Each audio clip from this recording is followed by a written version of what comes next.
வணக்கம் சினிகான நேயர்களே, welcome to the show the boss review. நான் உங்க விஜய் தயா. நான் சதீஷ்.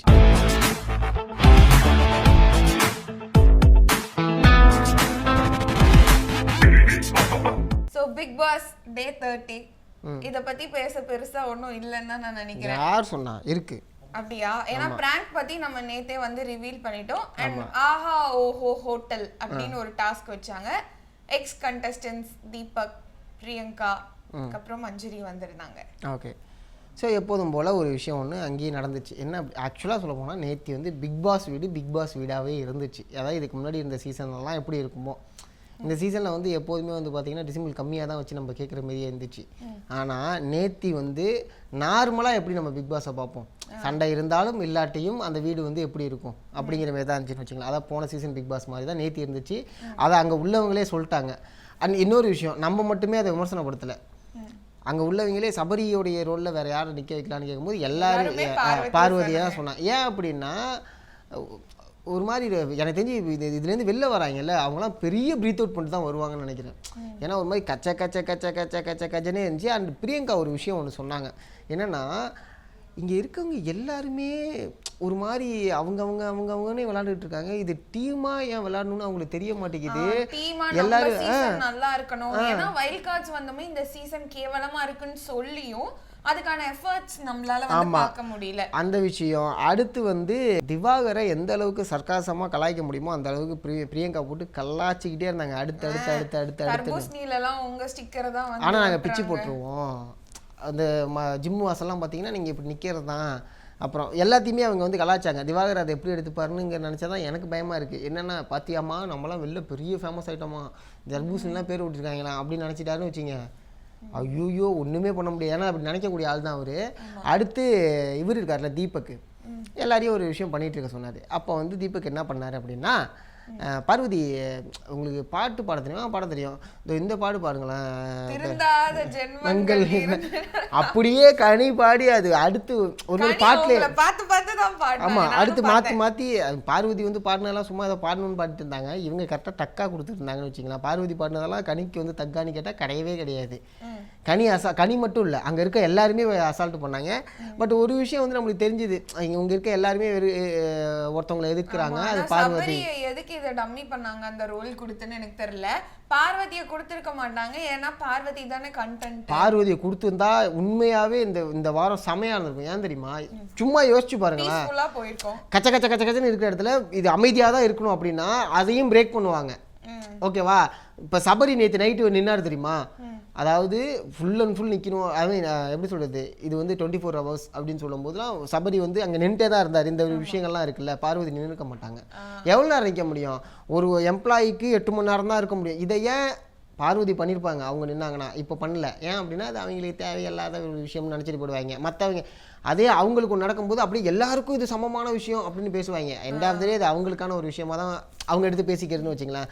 அடுத்து திவ்யா வெர்சஸ் பார்வா. அது ஆமாம்மா, அது கன்ஃபார்ம். அது நான் தான் சொல்றேன், திவ்யா உள்ள வந்த ஒரே ரீசன் எதுக்காக அப்படின்னா பார்வதியை போட்டு பொழக்கணும்டா அப்படிங்கிறதுக்காக தான் வந்திருக்காங்க போல. எது பேசினாலும் பார்வதி நீங்க பேசாதீங்க ப்ளீஸ், வேணாம், நீங்க என்கிட்ட பேசிட்டு இருக்காது, என்கிட்ட பேசாதீங்க பார்வதி, என்கிட்ட பேசுறது உங்களுக்கு அந்த டாஸ்க் படிச்சுட்டு நீங்க மூட்டு உட்காருங்க அப்படின்னு ஒரு ஆக்ஷன் பண்ணாங்க. பார்வதி அதை கேக்குறாங்க, அவங்க கண்டுக்கவே இல்ல. இவங்க பாட்டுக்கு நின்றுட்டு இருந்தாங்க. எனக்கு ஆக்சுவலா அந்த இடத்துல திவ்யாவை பார்த்தா கொஞ்சம் பாவமா இருந்தது. ஏன்னா பிக் பாஸ் கலையலான்னு ரொம்ப நேரம் அந்த சண்டைக்காக தான் அவரு கொடுக்கவே இல்ல. திவ்யா இப்படி நிக்கிறாங்க. எல்லாரும் உங்களுக்கு எல்லாம் புரிஞ்சிருச்சா கைஸ்? ஓகே. இன்னொரு விஷயம் இருக்குல்ல, என்னன்னா திவ்யா வந்து அதிக கோவப்படுறோம் அப்படிங்கிற மாதிரி ஆக்சுவலாக அந்த ஒரு விஷயம் தெரியுது. இப்போ கனியுமே அந்த விஷயங்கள் சொல்கிறாங்க. ஆனால் அவங்க மற்றவங்கள்ட்ட கோவப்படுறது கிடையாது. லாஜிக்கலாக போனால் என்னென்ன அட்ரஸ் பண்ணுறாங்க, சீரியஸாக அட்ரஸ் பண்ணுறாங்க. இங்கே கோவப்படும் போது அது என்ன ஆகிடுதுன்னா, திவ்யா வந்து ஒரு கோவப்படக்கூடிய ஒரு பர்சன் தான் அப்படிங்கிற மாதிரியே போர்ட்ரேட் ஆகிடுது. இந்த பார்வதியில் ஸ்டாம்ப் பண்ணுறதுக்குலாம் தகுதியே கிடையாது. ஓப்பனாக சொல்ல போனால் ஒரு பையனோட வாழ்க்கையை கெடுத்துக்கிட்டு இருக்கு அந்த பிள்ளைங்க. ஆமாம், உண்மையாகவே அந்த பையனோட வாழ்க்கையை கெடுத்துக்கிட்டு இருக்கு. அவனை ஸ்டாம்ப் பண்ணுறதா இருக்கட்டும், அவனை முதுல குத்து, அவனுக்கு உண்மையாக சொல்ல போனால் இல்லை கமருதீன் வந்து அதான் சொன்னேன். மேபி அவர் வந்து ஒருத்தவங்க நம்ம கூட பழகிட்டா சரி ஃபைன், தப்பு பண்ணால் மன்னிச்சு திருப்பி அவங்க கூட இருக்கலாம், என்ன ஆக போகுது, தப்பாக இருக்காது அப்படிங்கிற மாதிரி தான் இருக்காங்கன்னு வச்சிங்களேன். ஏன்னா கமருதீனுக்கு பிரஜன் இருக்கார்ல, பிரஜன் வந்து பார்வதி நீங்கள் கேட்டனால மட்டுமே தான் நாங்கள் சொன்னோம், அதை தவிர்த்து நாங்கள் வேறு எதுவுமே சொல்ல. நான் அப்போ கூட சொன்னேன், நான் சில விஷயங்களை சொன்னேன்னா கிழிஞ்சிடும் உனக்கு அப்படின்னு. ஓகே, உண்மை அதுதான். என்ன ஒரு பையனை போட்டு இதெல்லாம் பண்ணிட்டு திரும்பி அந்த பையனை யூஸ் பண்ணிக்கிட்டே தான் இருக்காங்க. தயவு செஞ்சு யாராவது ஒருத்தவங்க உள்ள போனீங்கன்னா எந்த வயல் கார்டுமே பார்வதி உன்னைய பேட் டச்னு சொல்றான்னு சொல்லவே இல்லை. ஆமா, நானும் இருந்தா போட்டு உடைச்சிருப்பேன், சண்டை வேடிக்கை. அதான் சொல்றேனே, பிரஜனுடைய டிக்னிட்டியை தாண்டி அவங்க சொல்ல வருது. அவங்க திவ்யா சொல்லிட்டாங்க, நீங்களாம் சொல்ற மாதிரியே பண்ணி வச்சிருக்கீங்க அப்படின்ட்டாங்களே, அதுவே ஒரு செருப்படி தானே. ஓப்பனா சொல்ல போனா இந்த சீசனை கெடுக்கிறது பார்வதி திவாகர். ஓகேவா? ஏன்னா இந்த ஒரு ஒரு ஒரு எப்படி சொல்கிறது, நம்மளுக்குன்னு ஒரு லெகசி இருக்கும்பாங்களே, பிக் பாஸ்க்குன்னு ஒரு லெகசி இருக்குது. இத்தனை லாங்குவேஜில் போது இத்தனை சீசன் வந்திருக்குங்கிற ஒரு லெகசி இருக்குல்ல, அதை குறைச்சது திவாகர். ஓகேவா? அப்புறம் கலையரசன், இவங்கெல்லாம் அதெல்லாம் குறைச்சி விட்டாங்க. கலையை ஒன்றுமே பண்ணல, அதனால கலை அந்த லிஸ்ட்டில் நம்ம ரைட்டு. ஓகே, அடுத்து பார்க்கவே முடியாத அளவுக்கு பண்ணுறது யார் அப்படின்னா பார்வதி. இந்த காக்கா எங்கே போனாலும் கத்திக்கிட்டே இருக்கும் தெரியுமா. காக்கா இருக்கிற இடத்த வந்து நம்ம ஈஸியாக கண்டுபிடிச்சிட முடியும், ஏன்னா அது வந்து கரைஞ்சிக்கிட்டே இருக்கும் காக்கான்னு. அதே தான் பார்வதியுமே. பார்வதி எங்கே இருக்காங்கன்னு ஈஸியாக கண்டுபிடிச்சலாம்.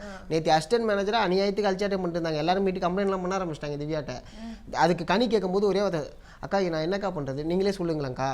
நான் பேசினாலும் அவங்க கேட்குற மனநிலை இல்லை, அவங்கள்ட்ட பேசவும் பிக் பாஸ் பேசினா கேட்குற மனநிலை இல்லை. இன்றைக்கி சொல்லிட்டுருந்தாங்க. அப்படின்னா என்ன பண்ண, வேலையை விட்டு தான் தூக்க முடியுங்க்கா, வேலையை விட்டு தான் நான் தூக்குற மாரி இருக்கும். அது தெரிலக்கா, அது எப்படி பண்ணுறது. இப்போ போய் என்ன பேச வேற சொல்கிறாங்க, பிக் பாஸ் வந்து டீம் மீட்டிங்னு சொல்கிறாங்க. நான் என்னத்த போய் டீம் மீட்டிங் பேசுவேன் இவங்கள்ட்ட, புரியுதா? ஏதாவது ஒருத்தர். ஆனால் எல்லாருமே அப்படி கிடையாது, ஓப்பனாக சொல்கிறேன், எல்லாருமே அப்படி கிடையாது. பார்வதி மட்டும்தான் அந்த விஷயத்தை பேச சரி எல்லாருமே பேச ஆரம்பிச்சிடாங்க. வாய்ஸ் ரைஸ் பண்ணல, பார்வதி கரெக்ட் அப்படின்னு வாய்ஸ் ரைஸ் பண்ணல. அவங்களால அங்கே ஒரு கச்சன்னு ஆரம்பிச்சிருதுன்னு வச்சுங்களேன். பட் முன்னாடி இருந்ததுக்கும் இப்போ இருக்கிறதுக்கும் ஒரு விஷயம் சேஞ்சஸ் இருக்குது. என்னன்னா திவ்யா கண்ட்ரோல் பண்ணுறாங்க எல்லாரையுமே கண்ட்ரோல் பண்ணுறாங்க. வாங்கி கட்டிப்பாங்களோ விஜய் சேதுபதி கிட்டன்னு தோணுது. ரொம்ப பாசியாக இருந்தீங்க அப்படின்ட்டாங்கன்னா எனக்கு தெரிஞ்சு பார்வதி தான் இதை சொன்னாங்க, திவ்யா பாசியாக இருக்காங்கன்னு. பார்வதியே பாசியாக தான் இருக்காங்க. ஆமாம், எப்படி அவங்க திவ்யாவை அப்படி சொல்லலாம்னு எனக்கு தெரியல. இன்னொரு விஷயம், நீங்கள் சொன்னீங்களே விஜய் சேதுபதி கிட்ட வாங்கி கட்டிப்பாங்க அப்படின்னா எனக்கு தெரிஞ்சு விஜய் சேதுபதி வந்து தெரில. ஏன்னா ஒருத்தன் ஒன்றுமே பண்ணாமல் இருந்தான், அவனையும் பிடிச்சி கற்றுனீங்க. கனி உள்ளே பூந்து 2 பேருக்குமே பேசினாங்க, அவங்களையும் ஃபேவரிஸ்ன்னு சொல்லிட்டீங்க.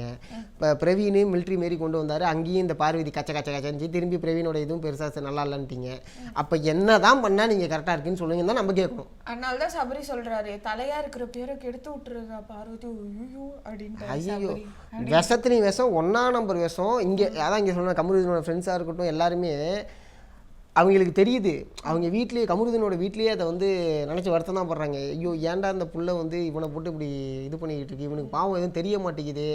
கோவக்காரன் தான், நான் ஓப்பனாக சொல்ல, கோவப்படுறாரு எல்லாமே ஓகே தான். பட் ஏன் கோவப்படுறாரு, எதனால கோவப்படுறாரு, யாருக்காக கோவப்படுறாருன்னு ஒன்று இருக்குல்ல. அந்த ஒரு விஷயம் தான் கமருதீனுக்கு யாராவது ஒருத்தவங்க உள்ளே போயிட்டு ஃபீட் பண்ணி ஃபேமிலி ரவுண்ட் வரும்போதாவது ஃபீட் பண்ணி விடுங்க. எப்படி 75 நாள் கழிச்சா தெரியல, பார்ப்போம். அதுக்கு முன்னாடி இடையில ஏதாவது விட்டா நல்லா இருக்குன்னு வச்சிங்களேன். அடுத்து இந்த வாரம் ரம்யா போகிறதுக்கு நிறைய வாய்ப்புகள் இருக்குது. ஏன்னா இன்னைக்கு காயின் இருக்குல்ல, அந்த ஸ்டார் தரல ரம்யாவுக்கு. கேட்டால் நீங்கள் ஒரு இடத்துல தான் இருக்கீங்க அப்படிங்கிற மாதிரி சொல்லிட்டாங்க. ரம்யா ஒரு அட்ரஸ் பண்ணாங்க, ஆனால் நான் ரிசப்ஷனிஸ்ட்டு இங்கே தான் இருக்கணும்னு சொல்லிட்டாங்க. எல்லா இடத்துலையும் நான் எப்படின்னா இருக்க முடியும், அதுக்கு வந்து ஸ்டார் தர மாட்டாங்கிறது எனக்கு தெரில. நான் விடுங்க, நான் இதை பேசினா சண்டை தானே வரும், விட்டுருங்கண்ணா அப்படின்ட்டாங்க அவங்க. பாவம் ரம்யா இந்த வாரம் ஃபுல்லாகவே ஒரு மாதிரி டவுன் ஆகிட்டாங்க. போன வாரம் விஜய் சேதுபதி ஒரு மாதிரி பேசி விட்டார்ல, உடஞ்சிட்டாங்க இவங்க. என்னடா என்னத்துக்கு வந்தோம் இங்கே, என்னடா இவங்க எப்படி பேசிட்டாங்க அப்படின்னு பயப்படுது அந்த புள்ள.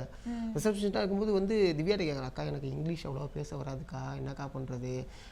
ஜாலியாக பண்ணுறா, ஒன்றும் தப்பு கிடையாது, உனக்கு எப்படி வருமோ அப்படி பண்ணுறா. அதுக்கப்புறம் வந்து நான் என்னக்கா என்டர்டெயின்மெண்ட் பண்ணுறது, எனக்கு என்டர்டெயின் பண்ணவே தெரியாது, என்னென்னக்கா நான் பண்ணுவேன், டான்ஸ் மட்டும் தான் ஆட தெரியும். சரி பரவாயில்ல அதே ஆடு அப்படின்னு. அதுக்கு ஆக்சுவலாக அவங்க ஆடினாங்க, அங்கே உள்ள எல்லாருமே என்ஜாய் பண்ணாங்க, அந்த கெஸ்ட்டுமே என்ஜாய் பண்ணாங்க.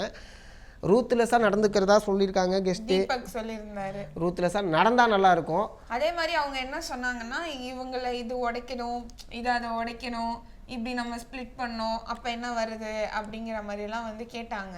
ஆமாம், அந்த ரிவ்யூ சேனல் வேறு பண்ணாங்க. பார்வதி நீங்களாம் ரிவ்யூ பண்ணுறீங்களா, சரி பண்ணுங்கள். உங்களை மறைச்சிக்கிட்டு பாக்கி எல்லாரையும் வச்சு ரிவ்யூ பண்ணுறீங்களா, உங்களை தான் ரிவ்யூவே நீங்கள் பண்ணிக்கணும். முதல்ல செல்ஃப் ரிவ்யூ பண்ணிக்கிங்க முதல்ல. ஸோ இன்றைக்கி என்ன நடக்க போகுது அப்படிங்கிறத நம்ம க்யூரியஸாக வெயிட் பண்ணி பார்க்கணும். ஓவராலாக நேற்று எபிசோட் அமைதியான பிக் பாஸ். சண்டைலாம் வந்தது. ஆக்சுவலா பிரஜன்லாம் ஒரு இடத்துல ப்ரொவோக் ஆனாரு பார்வதி கிட்ட.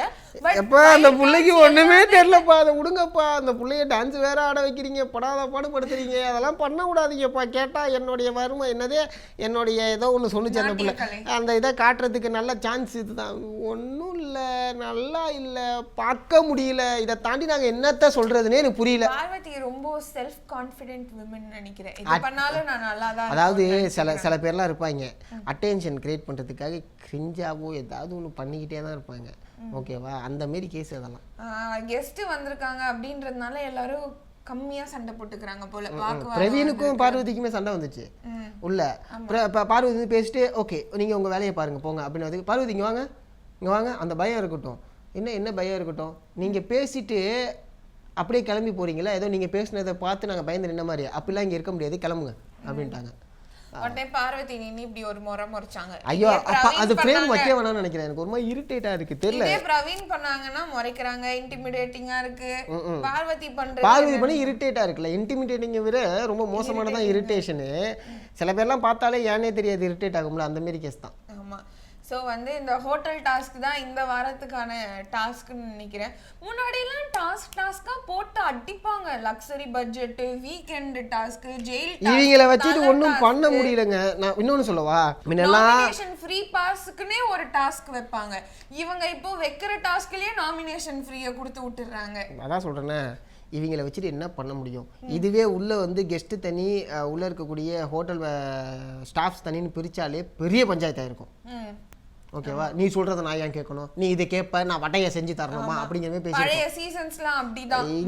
இதுங்களை வச்சுக்கிட்டு ஒண்ணுமே பண்ண முடியாது. இது எல்லாத்தையும் கழிச்சு விட்டாங்கன்னு வச்சுங்களேன், நல்லா இருக்கும். ஸோ இந்த நிலைமையில வந்து யார் வின்னர் ஆவாங்க அப்படின்னு தெரியல. எனக்கு அமித்தும் காணாம போயிட்டாரு. அமித் பார்வதியோட சேர்ந்துட்டாரு.